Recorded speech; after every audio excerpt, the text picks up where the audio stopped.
First of all ఈ interest ఎలా వచ్చింది ఈ యాక్టింగ్ వైపు? యాక్టింగ్ వైపు ఎస్పెషల్లీ స్కూల్ టైంలో ఉన్నప్పుడు నేను సింగింగ్ కానీ డాన్సింగ్ ఏమైనా యాక్టింగ్ కాంపిటీషన్ అయితే రెగ్యులర్ గా వెళ్తుండే. అప్పుడు టీచర్స్ నుంచి ఎక్కువ సపోర్ట్ ఉంటుండే అనమాట.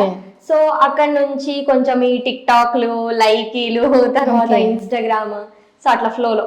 ఓకే, మరి మీకు ఇది ఇంట్రెస్ట్ అని ఫస్ట్ నుండి తెలుసు కదా మీకు? ఫస్ట్ ఆఫ్ ఆల్ అయితే కనుక అంటే నాలో టాలెంట్ ఉందన్న విషయం నాకు తెలియదు. నేనేదో డాన్స్ చేస్తాను, సింగింగ్ ఇవన్నీ తెలుసులే కానీ అంటే ఆడియన్స్ మనకి పెరుగుతున్న కొద్దీ నా దగ్గర ఉంది మల్టీ టాలెంట్ అనేది నేను తర్వాత గుర్తించారా? మీకు మీరు గుర్తించుకున్న తర్వాత టిక్ టాక్ ఓపెన్ చేశారా? అంతే. ఇంట్లో ఏం అనలేదా ఎందుకు ఫోన్ లో అలాగే చేస్తున్నావు? లేదు లేదు అస్సలు అన్నారు. ఇంట్లో చాలా సపోర్టివ్. చాలా సపోర్టివా? సో నేను విన్నాను నార్మల్ గా ఒక కలిసిందాబ్రా మూవీ ఫ్యామిలీ ఉందని. కలిసిందాబ్రా కాదు, హిట్లర్ హిట్లర్ టైపా? ఓకే, సో ఎంత మంది ఉన్నారు, ఏంటి ఫ్యామిలీ బ్యాక్గ్రౌండ్ ఏంటి? అన్నయ్య ఒకరు, నాకు 4 అక్కలు. ఓకే, నేను అందరికంటే చిన్న, నేను 6th నెంబర్. ఓకే, చిరంజీవి గారికి లాస్ట్ సిస్టర్ అనమాట మీరైతే. సో మదర్ ఫాదర్ ఏం చేస్తారు? ఫాదర్ లేరు, 12 years ago ఎక్స్పైర్ అయిపోయినారు. మదర్ ఇంట్లోనే ఉంటారు. నా రీల్స్ చూస్తా ఉంటారు. రీల్స్ చూస్తా కామెంట్స్ చేస్తూ ఉంటారా? కామెంట్స్ చేయరు, లైక్స్ కొడతారా? ఓకే ఓకే, కొన్ని లైక్స్ మన ఫ్యామిలీ కొడితే అయిపోద్దేమో మిలియన్స్ లోకి. సో మరి బ్రదర్ సిస్టర్స్ వీళ్ళు ఏం చేస్తున్నారు?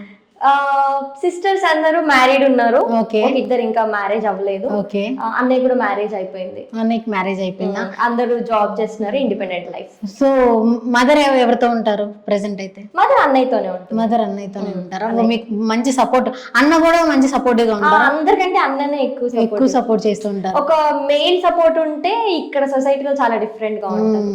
అది ఫ్రెండ్స్ ఇదంతా పక్కన పెడితే అన్నయ్య సపోర్ట్ ఉంటే వేరే లెవెల్. ఇంకా వేరే లెవెల్.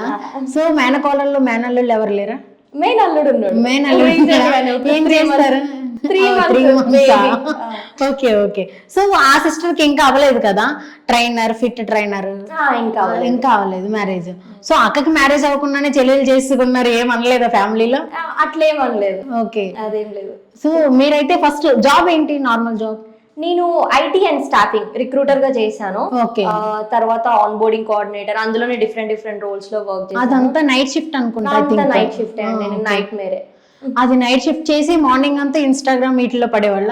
అంత ఏం లేదు, జస్ట్ మార్నింగ్ లేచి రీఫ్రెష్మెంట్ కోసం నేను ఇన్స్టాగ్రామ్ ఓపెన్ చేసి రీల్స్ చేస్తుండే. అది నాకు ఎస్పెషల్ గా వర్క్ అయితే కాదు. అవునా? రీఫ్రెష్ కావడానికి మేము రీల్స్ చూస్తాం, మీరు రీల్స్ చేస్తారా? చేస్తాను. అంటే బాడీ మూమెంట్ వస్తుంది, ఫేషియల్ మూమెంట్ వస్తుంది, మర్చిపోద్దు కదా స్కిల్ అనేది ఏది మన దాంట్లో. సో అట్లా. సో శ్రీదేవి ఆ రోజు గారిని ముందు పెట్టుకొని ఒక్క ఎక్స్ప్రెషన్ కూడా తీసుకోపోతే ఆడియన్స్ అందరూ నన్ను కొడతారు. ఒక రీల్ ఏదన్నా చేద్దాం. ఫస్ట్ రీల్ చేద్దాం, లేకపోతే నేను ఒకటి ప్లే చేస్తాను, దానికి మంచి ఎక్స్ప్రెషన్ ఇవ్వండి. లవ్ అంటే ఎమోషన్ కాదు, లవ్ ఈజ్ ఇన్ఫర్మేషన్. ఏడున్నావు, ఎప్పుడు వస్తావు, ఎవరితో ఉన్నావు, లొకేషన్ వంటి ఇంట్లోనా లవ్ అంటే. మీరు ఎలాంటి చేసినా లైక్ అక్కడ సాడిస్ట్ గా చెప్పాడు, అది దాన్ని మీరు కామెడీ చేస్తారు. ఒక సాడ్ మూమెంట్ కూడా మీరు కామెడీ చేస్తారు. అలాగే అన్నిటిని కామెడీ ఎందుకు జోడించారు? మనం పుట్టిందే నవ్వుకోవడానికి అండి. ఎన్ని రోజులు ఎక్కువ నవ్వుకుంటే అన్ని రోజులు బ్రతుకుతాం అంట, అంటే సైంటిఫికల్లీ ప్రూవెన్. సో మనం ఏదన్నా కామిక్ వేలో తీసుకోవడం బెటర్. కొంచెం ఎక్కువ రోజులు బ్రతకాలని ఉంది నాకు. అబ్బా, అంటే ఎన్ని 150 అలా వేసుకున్నావా? వద్దులేండి మరి, ఎక్కువ రోజులు అంటే నాతో పాటు ఇంకో కొంతమంది జనాలు బ్రతికియాలని. ఓకే, హ్యాండ్ రైటింగ్ ఎక్కువ అయితే 1 or 2 వేస్తానంటారు కదా స్కూల్లో, నటరాజ్ పెన్సిల్. అలాగా నవ్వడం ఎక్కువ అవడం వల్ల ఎక్కువ కాలం బతుకుతారనేసరికి.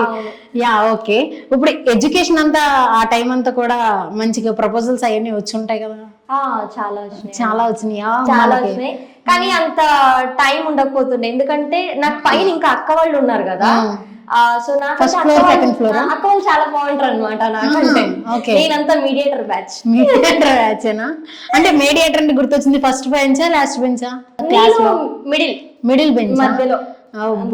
నేను ambivert, మొత్తం ఎక్స్ట్రోవర్ట్ కాదు ఇంట్రోవర్ట్ కాదు, రెండు బోత్. ఓకే ఓకే, ఎక్కడ ఏ సిచ్యువేషన్స్ లో ఇంట్రోవర్ట్ గా ఉంటారు, ఏ సిచ్యువేషన్స్ లో ఎక్స్ట్రోవర్ట్ గా ఉంటారు? ఫ్యామిలీ, రిలేటివ్స్, వీళ్ళు నాకు అన్నెసెసరీ అని అనిపించినప్పుడు ఆటోమేటిక్ గా నాకు ఆ ఇంట్రోవర్ట్ క్వాలిటీస్ నా లోపల వచ్చేస్తాయి. ఇది నాకు అవసరం, ఇప్పుడు ఇది నాకు అవసరం అనిపించినప్పుడు ఆటోమేటిక్ ఎక్స్ట్రోవర్ట్ క్వాలిటీస్ వచ్చేస్తాయి. ఓకే, ఇప్పుడు మనకి ఇంటర్వ్యూ అంతా ఎక్స్ట్రోవర్ట్ శ్రీదేవి గారిని Extrovert, super లోపల ఎక్కడ ఉన్నా కానీ కొంచెం తీసుకురండి. Super extrovert. సూపర్ ఎక్స్ట్రోవర్ట్ కదా. Okay, thank you. So education అంతా కూడా ఎక్కడి వరకు అయింది, ఎంతవరకు చదువుకున్నారు? బీటెక్ అయిపోయింది. బీటెక్ అయింది. బ్యాక్లాగ్స్ ఉన్నాయి. ఉన్నాయా? నేను మంచిదే అండి, టాపర్ అయితే కాదు. ఓకే ఓకే, అంటే నాకు సరిపడే వాళ్ళు ఫస్ట్ టైం వచ్చారనమాట, అందుకే. అట్లేం లేదు, అది బీటెక్ అనేది ఏం క్వాలిఫికేషన్ కాదు కదా. Okay. సో బ్యాక్లాగ్స్ ఉన్నాయి, అవి క్లియర్ చేయాలి. ఇంకా నేను ఆ టైం దొరకలేదు, ప్రాపర్ టైం అవి క్లియర్ చేయడానికి. Just 2023 passed out. Okay okay. So diploma తర్వాత బీటెక్ ఎలక్ట్రానిక్స్ బ్యాక్గ్రౌండ్. ఓకే, నేను చెప్తున్నాను నా ఎడ్యుకేషన్ పూర్తి చేయడానికి టైం దొరకట్లేదంటే మా అమ్మ టెంబర్ లారీ వేసుకుని పోతుంది.